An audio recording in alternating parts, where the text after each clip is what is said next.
So an absolutely enormous 40k release week today. We've got the prices for Lionel Johnson at £65 or $110, the last Arks of Omen book, new Dante and Vashtorr on his own, boarding patrols, Drukhari, and a fair bit more. Let's talk through the releases and prices, and whether or not they're a good deal compared with Games Workshop's usual offerings.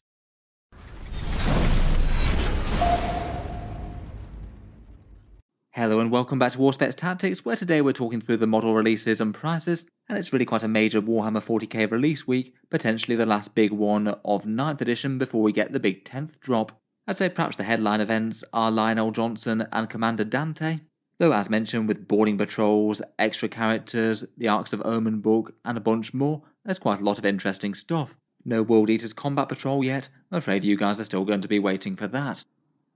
This fairly meaty list though goes on sale on Saturday the 15th of April, that's when you can pre-order them from, and then after that they should be generally in stores on the 22nd of April. I feel like a fair few of these might be limited edition box sets though that might sell out quite quickly.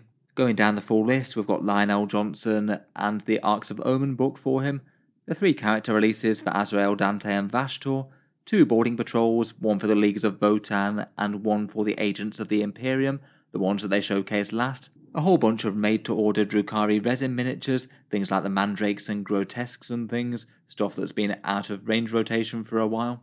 A couple of Horus Heresy heavy tanks, these ones seem to be the big tank hunter ones, the Cerberus and the Sicaran Venator. There's a set of dice themed around the Blood Angels for the Sanguinary Guard, and an interesting Black Library novel called The Lion Son of the Forest, which I feel like it might be more interesting than most. Let's go through the bunch of them and see how much they cost.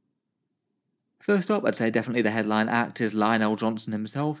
Him and his Blade Guard veterans are going to be £65 or €85, should be somewhere around $110 US. This initial box set is packaged as his Lion Guards box. A lot of people see the Blade Guard veterans as kind of arbitrary add-ons. They are just the standard miniatures plus a Dark Angels transfer sheet. Does feel like Games Workshop pushing the sale of some slightly unrelated miniatures because they know people will buy them if they're packaged alongside a Primarch. As with Vashtorr, I think a lot of people would have just preferred to get the miniature on his own. The Blade Guard veterans are fairly popular miniatures, but it's just not really all that relevant to have them packaged with this guy. I guess with our news of characters joining units, it might have a bit more relevant in 10th edition perhaps, but still kind of feels like pushing more models to me. In the box as well, you also get some Dark Angels transfers, plus a couple of small art cards, the title cover for the Arks of Omen book, and the one of him having a nice fight against Angron. Nice enough little extras, I suppose. Looks like overall the box set is going to be the same price as the Avatar of Cain set. I feel like the price is likely going to be inflated a fair bit by the Blade Guard. If say you compare him to his brother Primarch Guilliman, him plus a set of Blade Guard will be around £77, €100 or $130. So I guess compared with those two, you will be saving a small amount on this combination. It looks like it adds up to around about a 15% discount overall. Still though, maybe less helpful if you didn't necessarily want the Blade Guard. Though I guess that discount number might be a bit higher if the line winds up being priced significantly higher than Guilliman, which I think is definitely a possibility. I feel like since Guilliman's release, they've started charging even more for characters, say for example with that new Demon Prince at £50, whereas Guilliman's more like £40. In any case, they did say that they would follow him up with an individual model release. I guess that means that this box set is likely a limited run and it might sell out. Might be worth being prompt if you don't want to wait for the individual release, I suppose. In any case, it should be fun to have a look over his full datasheet. I'm sure Games Workshop will be releasing that either today or sometime later this week. They've given us some good teasers of his rules, but it'd be nice to see them in full. Here's just another close-up of the miniature, by the way. I really think that they have done a good job with the lion, and in general has gone down to pretty positive reception. Little Watcher in the dark carrying the relics on his base, the shield of the Emperor in his left hand, and I do quite like the way that there's 4 different head options for him. Really does feel like a bit of a premier model kit from Games Workshop. Just as a quick aside as well, I'll also be doing a giveaway for Lionel Johnson plus his Lion Guard. There'll be 6 copies of those up for grabs. Stick around to the end of the video if you want to find out how to enter for that if you'd like to. Next up, we also have his book as well. Arks of Omen the Lion will be £35, €45 or $60. No Warhammer 40k match play rules in this one, so no enormous massive incentive to pick it up unless you want the boarding actions rules, or if you did want to read about all the fluff for the Lion bit by bit. It'll be really interesting to hear about how he shows up again. Hopefully they go into a few juicy details and don't gloss over it too much. Sounds like there genuinely might be a fair bit happening in this one, given that we know next to nothing about Vashtorr and his keys other than he wants them and he wants to do something cool with them. And Games Workshop say that the Dark Angels are going to be pursuing him to some place where he's trying to do a ritual. I'm going to guess it's not going to be so successful that he winds up as the next Chaos God now that he's got a model, but still could have some interesting galactic changing consequences. The Lion gets to fight Angron in the book, so I guess we'll see who wins that. You guys predicted the Lion in the last video, and I'll try and cover the lore of the book on the channel sometime on the Saturday or Sunday. Otherwise, for the boarding actions rules, there's the specific sections for Votann Custodies, Thousand Sons, and Imperial Agents. That'll be things like their stratagems and enhancements for the mission mode, plus a whole bunch more boarding actions missions with rules for breachable terrain that I believe came in one of the Kill Team box sets. In general, rules-wise, it just doesn't really seem like it to be worth the fairly steep price tag though, unless you actually collect one of the factions, and even then it might be a bit slim pickings. To GW's credit though, it's good that they're not trying to make this have essential 40k rules in to make everyone buy it. That's what they would have done before. Next up we've got our character releases, and first up we've got the new Primaris Azrael, £27.50, €35 or $45. He first came out in that Wrath of the Soulforged King box set. In general the miniature is kind of similar to his previous one, but now with the Watcher of the Dark with the lion helm actually mounted on his base, a redesigned combi plasma and holding his sword aloft. In general, actually for a Space Marine Chapter Master, his price isn't utterly terrible to be honest. He is cheaper than High Marshal Helbrecht of the Black Templars, who kind of feels like a character of similar sort of size and stance. I guess maybe he's a little bit bigger with the Slayed Orc on his base and stuff, but still I was perhaps expecting the pricing to be pretty equivalent, given that we've seen things like the very expensive Lord Solar and Demon Prince models coming out recently, Games Workshop perhaps stepping up their character price tags to a new high. This one puts him on the same sort of tier level as other named Space Marine characters, things like Tigurius or Master Lazarus. Still very expensive for an individual infantry miniature I think, but perhaps better than Games Workshop has asked for them in the past. Then we've got Commander Dante, who's perhaps a little bit more exciting as he hasn't seen a release yet. He wasn't in that Wrath of the Soulforged King box set. He's jumping through the air and feels just a lot more in motion than his previous ancient miniature that this replaces. Really quite cool to see him done justice as a really cool character in the lore. Again, in general, his model seems to have attracted fairly positive attention, and there's a lot of love for his character.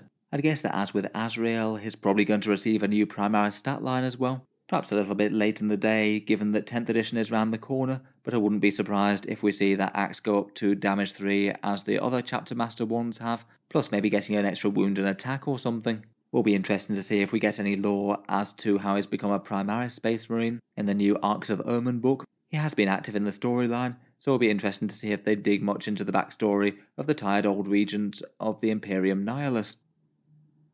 Next up we've got the individual release of Vashtorr the Archifane, the Chaos Demigod Ascendant, and he's going to be £60, €80, which would put him at around about $95 US. I must admit I was a little bit unsure as to how Vashtorr will be priced. I feel like he's a model that's really quite a big character in the lore, but maybe not the most enormous plastic miniature in the world, and I feel like they could have gone either higher or lower than this, depending on what they were comparing him to. I feel like this price is maybe a reasonable enough middle ground for Games Workshop. He's a fair bit more expensive than that new Demon Prince model, though he is generally considered fairly pricey for what he is, but he does look like he's a bit less than say the Avatar of Cain or the Catan Shard of the Void Dragon, which I'd kind of feel like Vashtorr is a bit of an equivalent of. In any case, I'm sure a fair few people will enjoy having access to him outside of buying a really big box. I think a fair few people just wanted his miniature as a big centerpiece or showpiece model, maybe more for painting up than necessarily playing in game, and that's just a bit hard to do if he is lumbered in with a whole load of Chaos Space Marines and Dark Angels and increase the price of getting access to him by quite a bit. It'll be interesting if at some point he is going to herald the start of a Dark Mechanicus faction in Warhammer 40k. It's easily one of the most popular requested fan factions to have at some point enter the fray. I certainly wouldn't be too surprised if we start to see them appear in 10th edition somehow, particularly now they've got a demigod to lead them. Next up we've got a couple of discount bundles in the Boarding Patrol box sets for the Leagues of Votann and the Agents of the Imperium. The Votann one is £85, €110 or $140, basically being one of the most expensive Boarding Patrol box sets, but still that is basically what I would have expected given the contents. It still gives a reasonable enough discount on the infantry models within, around about 38% off if you wanted to buy all of these kits at full price. In the box you get 10 Hearthkin Warriors, 5 Chthonian Berserks, 5 Einhir Hearthguard plus the Hearthguard Champion. Generally the box set has been pretty well received as a solid Leagues of Votann starter force, and you could certainly get one of these alongside the Combat Patrol box, and I don't think you'd be too excessive on any one thing. Certainly currently you could definitely use a couple of units of Hearthkin Warriors, plus the Chthonian Berserks are pretty solid as well. It might be a bit of a relic of slightly overpowered 9th edition rules, but the Boarding Patrol box set is actually really quite a lot of points as well, rivaling or greater than the Adeptus Custodes depending on how you assemble them. 680 points worth of models in the box here, and that's genuinely really quite a big step towards getting a 40k army together at this price. I wouldn't be too surprised if this one sells out at least fairly quickly. The boarding patrols are limited release runs, and the more popular ones have generally gone quite fast. It might be one of the ones that lingers on a fair bit, but I'd probably be prompt if you are absolutely certain that you're getting this. Pre-orders often go live at around about 10 AM depending on local time. The other one is the Agents of the Imperium box set, a rather unusual discount box set for 40k, as it's interesting to have a bunch of these slightly more peripheral Imperium releases all bundled together. In this one you get 20 of those Imperial Navy breachers, a rogue trader set with the mini character squad plus the Voidsman at arms, and then the close combat blender that is an Eversaur assassin. Hopefully the rest of the crewmates manage to give him a bit of a wide berth. Kind of an interesting combination of miniatures here. I guess not terrible if you did want just a selection of Imperial models. A lot of the miniatures I think are kind of cool, and it would be a fun set to paint up I think. I must admit I don't think that they're particularly useful for mainstream 40k. None of the units are particularly effective in game at the moment, maybe the Eversaur Assassin being the most, or perhaps the Voidsman for being just a cheap throwaway unit to do grunt work. Plus for mainstream 40k, I feel like doubling up on a niche unit like Breachers might not be the best idea. Still though, all of these are really quite fun models. I've seen people using them for various purposes, such as representing veterans and Imperial Guard. I'd say maybe it's a fun release, maybe a bit more so than a practical one for most people though. Next up, and perhaps another rather interesting set of things, are a set of made-to-order Drukhari releases, a whole bunch of their previous resin models coming back. Drukhari have perhaps been the faction that have most brutally been on the receiving end of 40k's range rotation. Not only do they have some peripheral characters and things going out of print for a while, but they've also had entire units from their codex go missing, things like the Grotesques, Mandrakes, Beast Packs, and the Court of the Archon. All of these are resin miniatures that Games Workshop probably doesn't sell huge amounts of, seeing as Drukhari are a slightly more niche faction than most.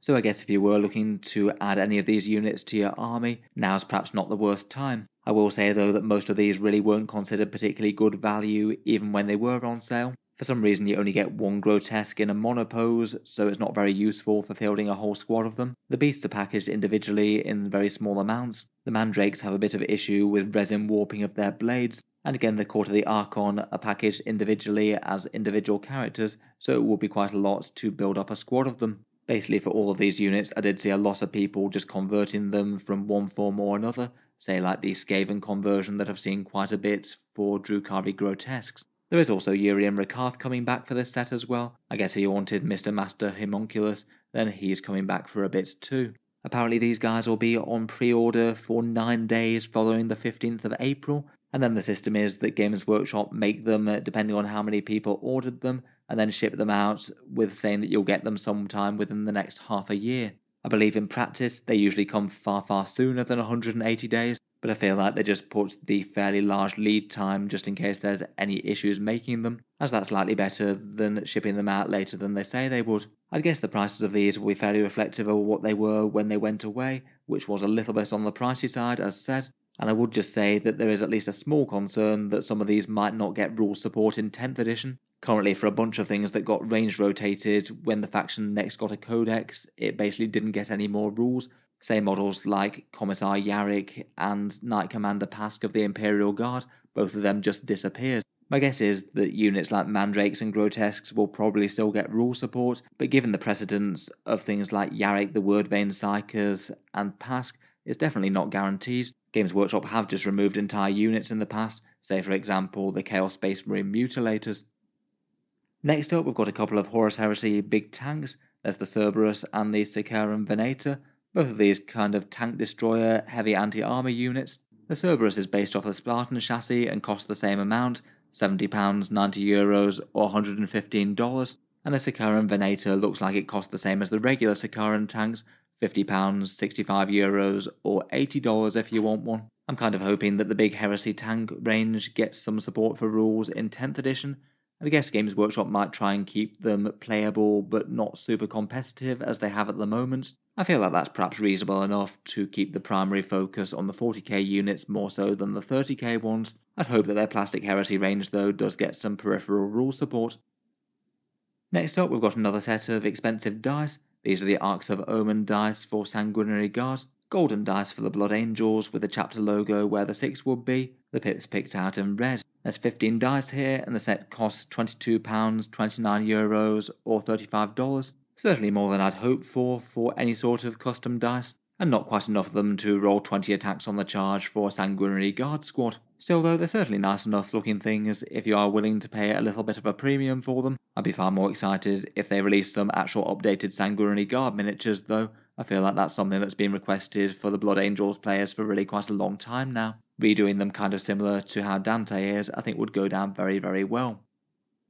Finally, I don't usually talk through the Black Library book releases, but I feel like this one's perhaps a particularly interesting one. There's a contemporary Lion book called The Lion Son of the Forest. This one's £18, €22, and likely somewhere around the $25 to $28 mark. I feel like this one's maybe a little bit more interesting than most, as it's a Black Library book that's going to be talking about Lionel Johnson in contemporary 40k as opposed to the Horus Heresy, and that's really quite a big shift. If I do get a bit of free time, I might well give it a read and try and do a bit of a lore summary for it. It just genuinely seems a fair bit more interesting than the vast majority of Games Workshop's Black Library releases, delving into something that we've not seen too often in 40k. In any case, it's certainly rather a lot of stuff this week. Let me know what you make of the releases and the prices down in the comments below. Would you be tempted to pick up any of these, or have the prices put you off? Finally, I thought I'd just mention the big Primark giveaway for the channel. The Auspex Tactics giveaway for May will be for 6 copies of Lionel Johnson plus his attendant Lion Guard, and I do similar giveaways to this every month here on the channel. There's 2 completely equal ways to enter, both of them links down in the video description below. You can either support the channel on Patreon for any amount. It is what allows me to keep on making these videos quite so regularly, and it gives you automatic entry into the giveaways every month. Otherwise, you can also support via social media, and that gives you completely free entry. Subscribe to the YouTube channel, like the Facebook page linked below, and then you actually enter the draw on the 1st of May. There's a Facebook post that appears there, and just respond to that with your name and the date handwritten within the photo, alongside any 40k miniature or imagery. That's just to stop things like Facebook bots or spammers getting too excessive. Then when all the entries are in, I put the Patreon and Facebook entries all into a big draw. I use a random number generator to pick out the winners, and then I announce the winners and post out the miniatures on the channel update video around about the 4th of the month, so look for a video on the 4th of May. There'll be further giveaways on the channel each and every month. I have a feeling that the June giveaway is probably going to be for a bunch of copies of the 10th edition launch box, so again feel free to check out the Patreon or the Facebook if you want to be entered for that. The links are down in the video description if you're interested. In any case, an absolutely massive thank you for listening. I'll certainly be keeping the 40k discussion coming. I'll look forward to reviewing any datasheets for the Lion, Dante, and the contents of the books later in the week. Plus I'm sure Games Workshop will keep the news of 10th edition coming thick and fast. Let me know your thoughts on all the news and releases then, and feel free to check back for the channel for more videos. I'll hope to see you guys next time.